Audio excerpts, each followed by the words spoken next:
When it comes to sports entertainment, the UFC isn't exactly one of the strictest franchises compared to the NFL or the MLB. But when fighters test the limits, they end up facing the consequences. And by consequences, we're talking about fighters getting completely kicked out of the promotion. How much of the limits did these guys test, and what happened afterward? Stick around to find out as we take you through the fighters that the UFC banned forever. Starting off with the UK's very own Paul Daley. Fans who remember Paul Daley know him to be hot-headed, and we're not just talking about the regular UFC fighter hothead. This guy always had a temper, but that aside, Daley was a pretty impressive fighter. The Englishman had gotten his blue belt in the Bolt wrestling system and a black belt in Brazilian Jiu-Jitsu under Lee Bown. After starting his martial arts career in 2003, he developed and was one of the biggest rising stars in the UFC when he joined in 2009. Semtex also won the year's Newcomer of the Year award, so everyone was on the lookout for him to become something even more special. However, his time in the promotion was quite short-lived thanks to his temper and maybe poor hearing. You'll be the judge of that. You see, back in May 2010, Daley was pretty much at his peak. Dude was coming off 4 back-to-back KO finishes, and everyone in the company saw him as the future welterweight world champion. With all the hype around him, he got called up at UFC 113 in Montreal to face off with Josh Koscheck in a title eliminator bout to determine the next challenger for the then welterweight champion Georges St-Pierre. The two fighters had quite the trash-talking history, so everyone was keen to see what a fight it would turn out to be. When the day came and the fight began, during the first round, Koscheck seemingly faked being illegally kneed in the head. The referee couldn't tell Koscheck was faking it, and Daley ended up getting a point deduction for that, which pissed him off, and even worse, for the remainder of the match, Koscheck had the upper hand. It was pretty clear who the better fighter was and how frustrated Daley was becoming, but nothing out of order happened until at the end of the last round. The match was over, and the Englishman walked up to Koscheck for a sportsmanship handshake, but instead of shaking his hand, Daley suddenly hit him with a punch. The referee, Dan Miraliotta, intervened quickly before things got out of hand, holding Daley against the fence. That punch ended up being Semtex's last in the company, as UFC President Dana White banished him on the same night. Yup, it didn't even take long. White was interviewed after the event, and he released a statement announcing that Daley was no longer welcome in the company, saying, "There's no excuse for that. These guys are professional athletes. You don't ever hit a guy blatantly after the bell like that, whether you're frustrated or not." And he wasn't done, adding, "I don't care if he fights in every show all over the world and becomes the best, and everybody thinks he's the pound-for-pound best in the world, he will never fight in the UFC ever again." It was later revealed that White had spoken to Paul Daley after the fight, but the only explanation the former Cage Rage fighter offered was that he hadn't heard the bell. That was definitely not true, and it was later confirmed when Daley apologized for his actions and revealed that Koscheck's trash-talking was what prompted his actions. He showed remorse for hitting him, though X saying there was no excuse for his rash decision, but that wasn't enough to change Dana White's mind. Daley spent the next decade working on a number of independent promotions, becoming really successful with the likes of Strikeforce, BAMMA, and Bellator.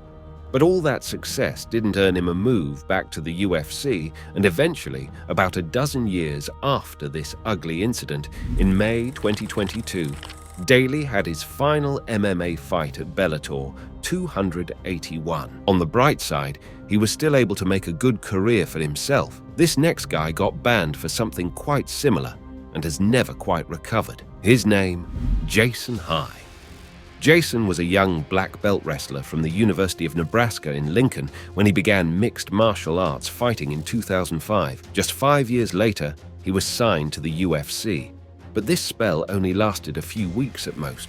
And no, this wasn't because of him getting banned, not yet. High got signed to make his debut against Charlie Brenneman on the preliminary card of UFC Fight Night, Florian versus Gomi. However, he ended up losing this debut match via unanimous decision, which marked the end of his time with the organization. After this, High got back on his grind, moving back to his hometown of Kansas City and opening a facility in Leawood, Kansas, with fellow MMA pro LC Davis. Jason also began training at American Top Team in Coconut Creek, Florida, and soon after, his once promising career was back up. By February 2011, he had gotten signed by Strikeforce, and after 2 unanimous wins and one 26-second submission victory, Hai had proved himself enough for the UFC to re-sign him.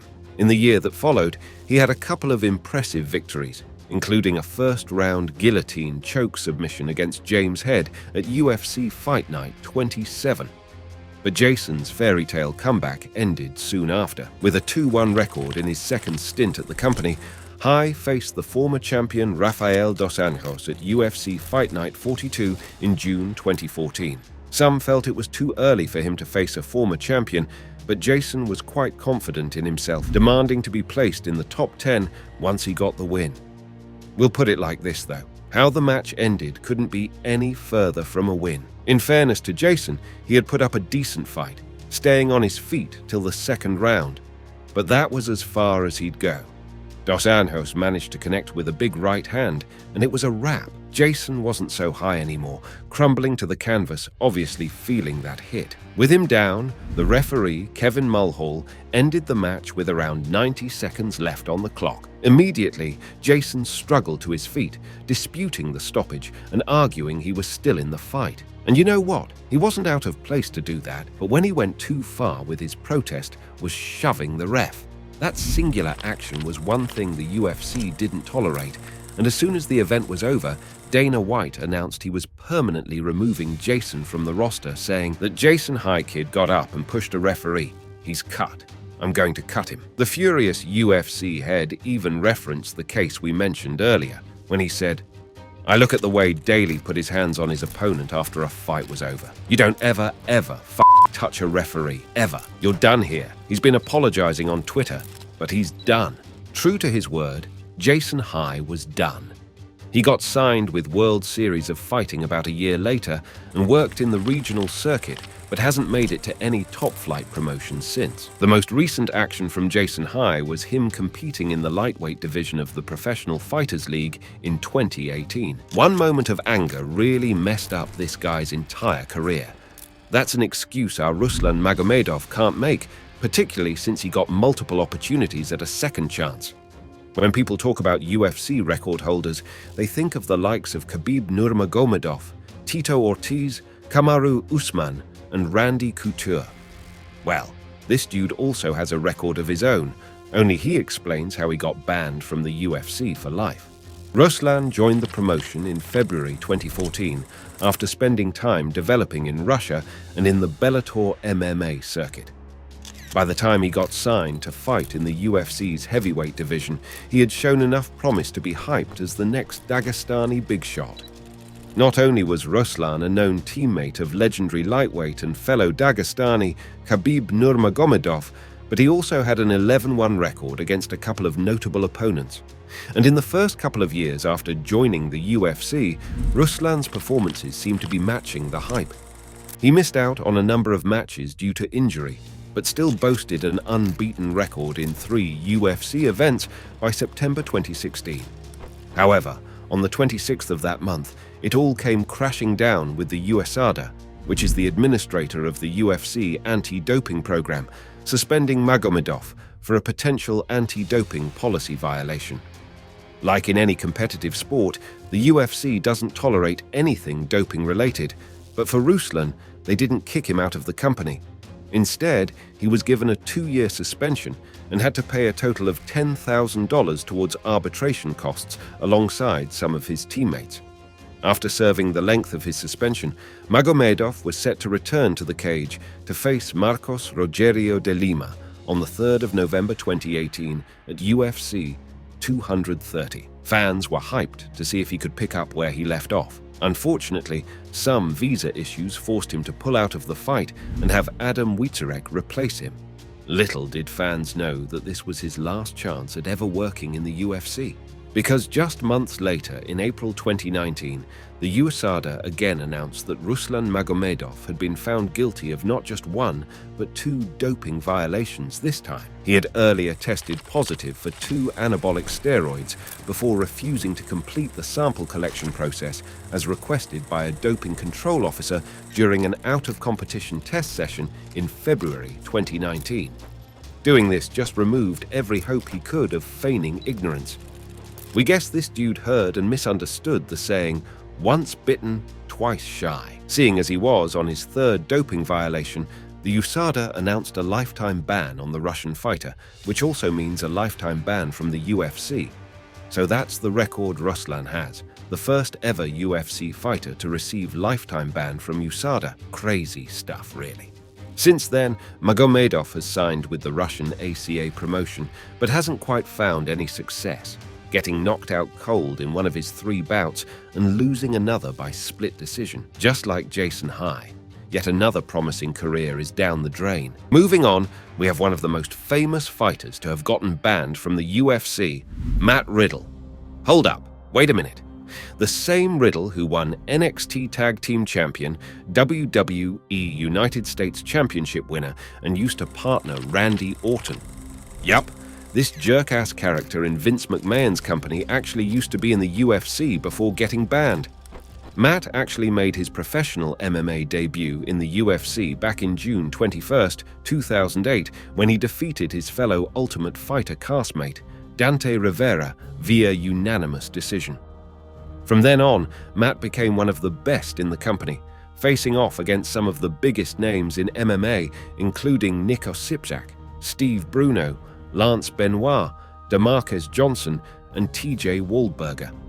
His Octagon record of 10-3 by the time he was kicked out of the company also makes him one of the best to ever get banned. And if you need more proof of that, how about the fact that Matt Riddle also finished his UFC career ranked 3rd in promotion history for takedown defense with a 89.3% and 8th for the total of strikes that have been landed with 1350. Clearly, he was one hell of a fighter. But just like the character he was known for in the WWE, Riddle had terrible professional instincts. And eventually, it all began to catch up with him. Soon after one of his most memorable wins against Chris Clements at UFC 149, in which Riddle won a $65,000 submission of the night bonus with his first submission win, it was announced that Riddle had been suspended for 90 days. Why? Well, the young fighter had tested positive for marijuana in the post-fight drug test in June 2012. He ended up having his win over Clements changed to a no contest, which should have hurt. But it obviously didn't, because just some months after, Riddle failed yet another drug test. This time, he had just defeated Chi Mills at UFC on Fuel TV, Barão versus McDonald via split decision. 10 days later, he took part in a drug test and was found to have quite a lot of marijuana in his bloodstream for the second time in less than a year. Here's the thing. Today, the use of cannabis isn't considered a serious violation by the USADA and athletic commissions. But a decade ago, it was against the rules, particularly when an athlete failed 2 tests in the same year. While the UFC didn't release an official statement banning him for life, Dana White made it a point of duty to state the fact, saying, "Everybody's going to have an excuse for why they were cut." Matt Riddle did an interview before that fight where he said, "I smoke weed so that I don't beat my children." Then he tests positive for it. He's a moron. That's why he's not here. He's cut because he's a moron. And the nail in the coffin was when Dana added, "I'll make it real easy for him. We just won't ask him to come back." Dunno what you think, but it seems to us Dana might even be madder about what Riddle said after, more than him actually taking marijuana. Matt Riddle went on to have spells at Bellator MMA and Titan FC before entering the wrestling industry. He has been pretty successful, although he was released by the WWE in 2023. Up next, we have Thiago Silva. Soccer fans know this name, but we're talking about the UFC fighter who came into the company in 2008 with an impressive professional record of 9-0 with 8 stoppages. This dude really wasn't about messing around.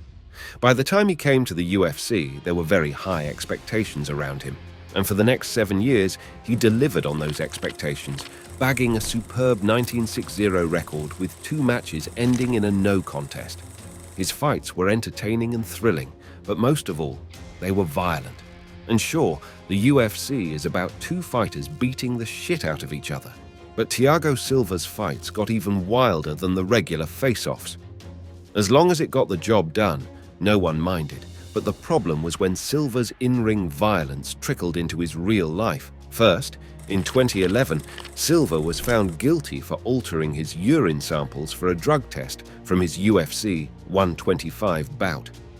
He admitted to switching his urine so as to avoid the detection of some illicit substances he had been using, which he claimed was due to a back injury. For this offense, Silva got a 1-year suspension, got his most recent year's win changed to a no contest, forfeiture of 25% of his purse, and $20,000 out of a $55,000 win bonus. But as proof of how good he was in the ring, as soon as he had served his suspension sentence, Silva returned to bagging knockout wins until February 2014. The UFC veteran got arrested in Oakland Park, Florida, for allegedly threatening decorated MMA artist Pablo Popovich at his Brazilian Jiu-Jitsu center with a handgun. Apparently, Popovich was in a relationship with Silva's estranged wife, Thaisa Kamiji. Reports revealed that Kamiji had called the police just the day before to report Silva violating a temporary protection order. The reason behind him driving over to threaten her and Pablo wasn't revealed. All we know is that Silva got charged with aggravated battery and non-violently resisting an officer. And as soon as news of his arrest broke, UFC President Dana White announced that Silva will never fight in the UFC again and released him from his contract immediately. But this story doesn't end there. You see, about 7 months later, on September 4th, 2014, a Florida judge dropped all criminal charges against Silva, citing a lack of evidence, meaning he was a free man. The UFC went back on their word and re-signed Thiago Silva. So why is he on this list? That's because there's still one more twist to this story. Just 2 weeks after his reinstatement to the promotion, some incriminating video footage surfaced that actually showed Silva was guilty of the assault. All charges had been dropped, but Dana White, still considering him a flight risk, announced that Thiago Silva had been released from his contract again. And this time, it has stayed that way. Sure, the UFC veteran isn't in jail, but actually still competing actively in other promotions like KSW and Eagle FC. Just not the UFC, never again. From one notorious Brazilian fighter to another, we have Rousimar Palhares. If there is one person that Dana White has found difficult to hand a lifetime ban, it's definitely this guy. Rousimar Palhares is undoubtedly among the best grapplers in MMA history, not just the UFC. This dude has competed in the welterweight division of Absolute Championship Akhmat, Fight Nights Global, Confrontacja Stuck-Walkie, the UFC, and the World Series of Fighting, and succeeded everywhere. His strongest attribute is definitely his powerful ground game, which has helped him end 12 of his 16 submission victories with leg locks. Once he got his opponents wrapped in his legs, it was game over. Want to know the crazy part, though? Palhares' strongest suite ended up being his downfall. You see, being a master of his incredible athleticism and BJJ skills was cool, but the Brazilian cultivated an infamous nasty habit of holding on to submission long after the opponent tapped out. Sometimes, he even did this even after the referee stepped in and told him to stop. It was almost like he got off on it. The first time this happened was against Thomas Drawl in 2010 at UFC 111 when he caught his victim in one of the most dangerous submissions, the knee bar. This submission could actually result in fractures and torn ligaments if done too long, but for some reason, despite Drawl urgently tapping out and screaming in pain, Palhares refused to let go. The ref legit had to pull him off forcefully to make him release his opponent. He got a 90-day suspension for not letting go of the submission after the initial stoppage, as well as a lot of media backlash. But 2 years later, he did it again. This time, his victim was Mike Pierce at UFC Fight Night 29. It was just 30 seconds into the fight, and Palhares already finished off Pierce, nabbing him in a heel hook submission. Pierce, who was in a lot of pain, urgently tapped 8 times, screaming for help. But Rousimar didn't seem to hear or care. Again, the referee had to intervene and stop the fight immediately. It turned out to be the last straw for Dana White, who released a statement the following day, announcing that Palhares had been removed from the roster and dropped from the company, saying, This is the second incident we've had with Palhares. He had the lock and didn't let go. Finally, he let it go, but I'm going to cut him too. When the interviewer asked the determining question about the Brazilian ever fighting in the UFC again, White's reply was simple and direct. He's done. Craziest part, Rousimar Palhares also got kicked out of the WSOF for the exact same reason. Jokes apart, he might need to see a psychiatrist for this, because that's some really messed up stuff. But if you think this is disturbing, check out this last fighter who got banned from the UFC for the most hideous of reasons. Jonathan Koppenhaver. Those who know him might remember him under the name War Machine. This guy came into the UFC through the 6th season of the Ultimate Fighter reality show in 2007. He was clearly a very promising fighter, and it showed from his debut, which he won with a KO before going on to flatten Yoshiyuki Yoshida at UFC 84 via unanimous decision. Guess what though? This guy's career was over as soon as it started, for real. After the Yoshida match, UFC matchmaker Joe Silva offered the youngster a fight against Brandon Wolf. To everyone's surprise, Koppenhaver refused and instead started beefing Silva big time. Things got so tense that Silva offered that match as the only option: accept the fight offer or not fight at all. For some reason, the War Machine still refused to accept the fight. While this was going on, former UFC fighter Evan Tanner tragically passed away, and while the entire company mourned, War Machine posted on social media that he believed Tanner had killed himself because of his unsuccessful career. This controversial statement had the entire MMA world turned against him, and eventually, the UFC released him on the basis of both refusing a match and making such vulgar statements. Even when medical examiners proved Tanner's death wasn't suicide-related, War Machine refused to retract his statement. He went on to work in some independent promotions and also worked in the adult film industry. And then, in March 2017, news broke that Koppenhaver had been convicted on 29 felony counts after sexually assaulting and severely beating his ex-girlfriend Christine McKinday and her boyfriend back in 2014. The case got so nasty, and eventually, in June, Koppenhaver was sentenced to life in prison with the possibility of parole after 36 years. So even if the UFC ever had plans to bring him back on, there's no way around it now. Which of these cases do you find the craziest? Let us know your thoughts in the comments section, and before you leave, don't forget to like this video and subscribe to Octagon Rivals so you don't miss the next ones.